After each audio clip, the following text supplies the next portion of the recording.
Hey everybody, my name is Vahlkor and welcome to another video.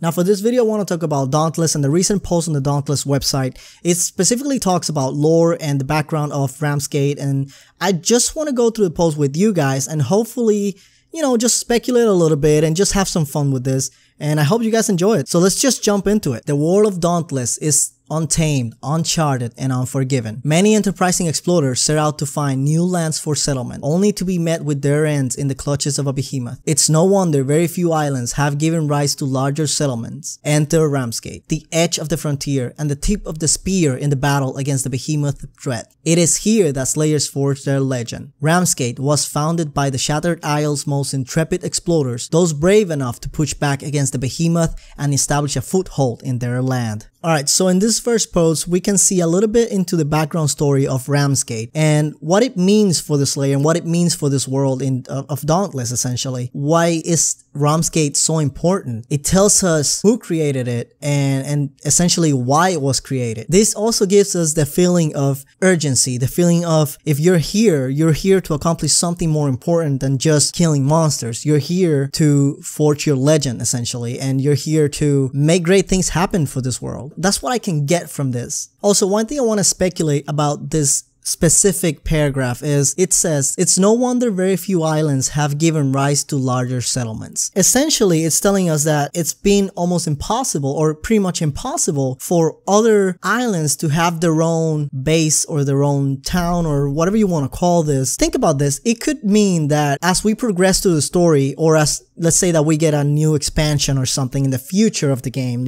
years down the line, where not only we have Ramsgate, but we've managed to push back so many behemoth, or we can unlock another city in another island, giving us access to another set of islands with another set of behemoths. It makes me feel like it could be very much possible if in the future of the game, if it's actually successful. And I think that's really great. Something like this, it's just fun to think that it could be a possibility.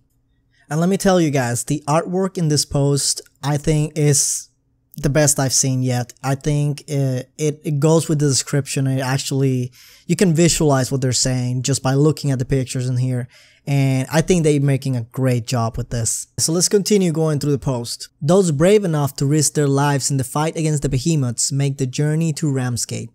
It is home to artisans, craftsmen, several guilds, and of course the local tavern. Need an upgrade or a new piece of armor to take down a particularly nasty Embermane? Head on over to Moria Highskitter. Her coveted armor recipes have been passed down for generations. Nearby is Will's Boarsman. His finely honed weapons are considered masterpieces. Every slayer knows the right gear is essential to survive the hunt. What I can speculate about this is, we got some locations revealed to us, such as the guild halls and the local tavern. Now, for the guild halls, I'm thinking it's just like the gathering hall in a way where we all form a group and then we go and fight people.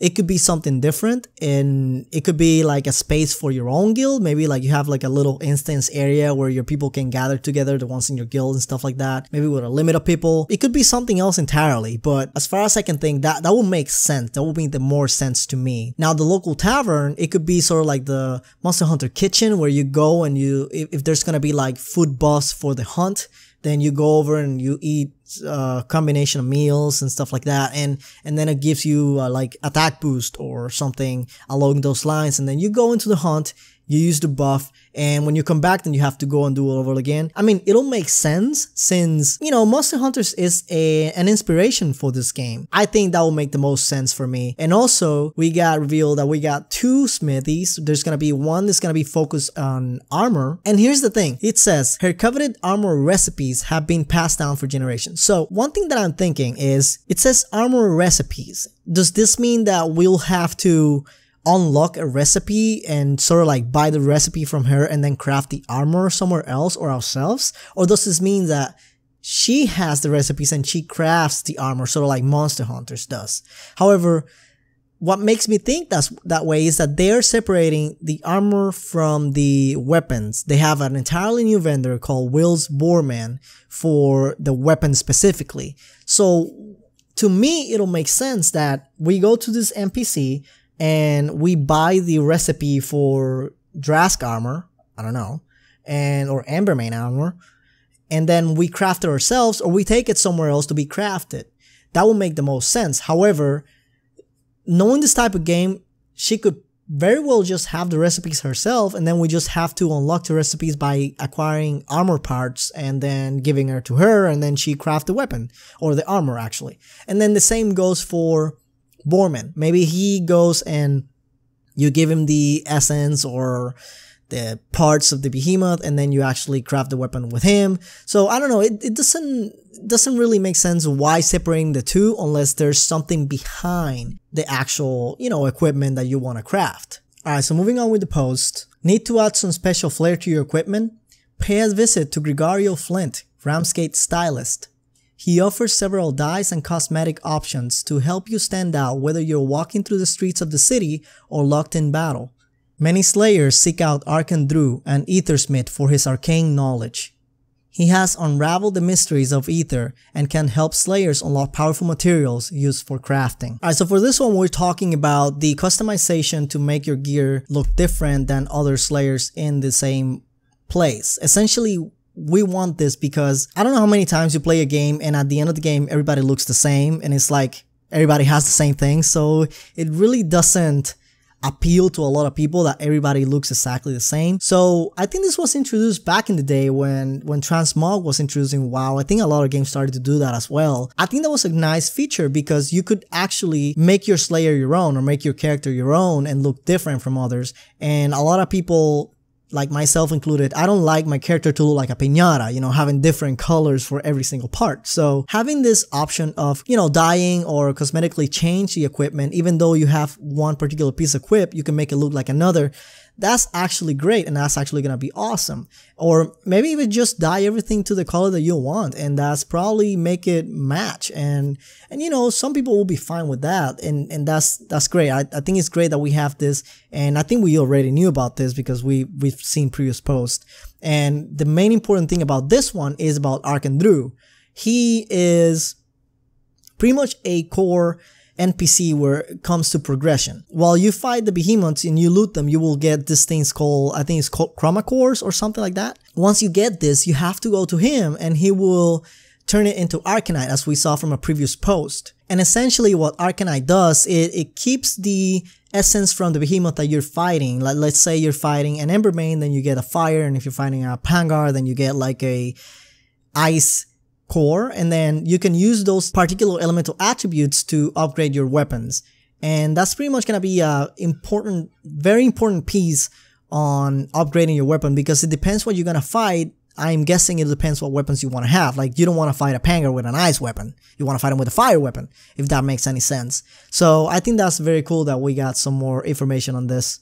And lastly, we get a look at the factions within Dauntless. Prospective slayers will want to visit the Storm Chasers, the Orrery, and the Crimson Blade, 3 powerful factions that have set up base of operations in Ramskate. Currying favor with their leaders unlock powerful rewards that could mean the difference between life and death in the heat of battle. Alright, so as I said before, we are having a look into the factions that are into Dauntless, into the world of Dauntless.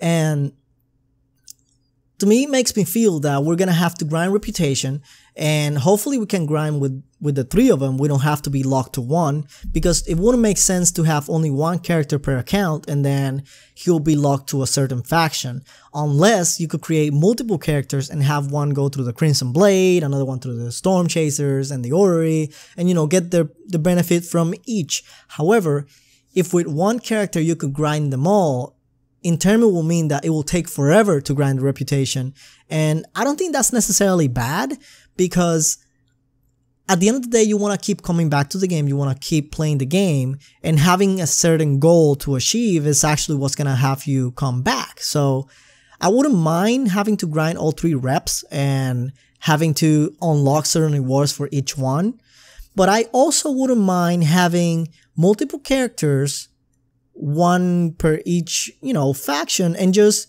play the game through one, and if I get bored, or if I want to try another one, I play the game through another one, and I think that will make it great, because at the end of the day, we're looking to have a game that is going to last a long time, and we're looking to have a lot of fun and meet a lot of people, and just, play together as a co-op experience. Let me know what you think. Let me know your thoughts in the comment section down below. I really want to get into a discussion and, just talk about what you think. Just speculate. Go wild. I don't care. Let's just have a lot of fun while we wait for the game. Because, yep, the wait is real. And hopefully, we can actually do some stuff. I don't know. I just can't wait till I actually get to play the game.